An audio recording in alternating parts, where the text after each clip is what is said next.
আসসালামু আলাইকুম। আজকে মাছ মারা শেষ। এই যে দেখেন খালের ভিতরে জাল, এই যে বাঁশ, এটা ঘুরাইলেই এরকম পেঁচায়, এই যে রশি ফালানো জালটা ভাইসে ওঠে। এই যে একটা, অপর পাশে একটা, ওই যে সামনে দিয়ে একটা, মোটামুটি 1-1.5 ফিট পর পর এরকম জালের অভাব নেই। লোকেশনটা ভালো, আবহাওয়াটা ভালো, খুব সুন্দর, চতুর্দিকের পরিবেশ ভালো। এগুলো সব পানিতে ডুবে থাকে। এখন মানুষ ধান আবাদ করবে, এগুলো সরাইয়া। ওই যে আমার শিকারীরা যাইতেছে, এই যে আরেক ভাই, উনিও উঠেছে, মাছ মারা শেষ, আমারও শেষ।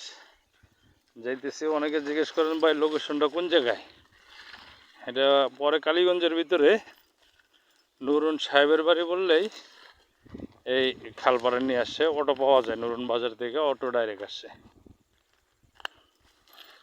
যারা ভিডিওগুলো দেখেন একটু ভিডিওগুলো শেয়ার করে দিয়েন, সাপোর্ট করেন, লাইক কমেন্ট দিয়েন, তো নতুন ভিডিও বানানোর আগ্রহ জাগবে। আল্লাহ হাফেজ, ভালো থাকেন। এই যে রুবেল শিকারও চলে আসছে।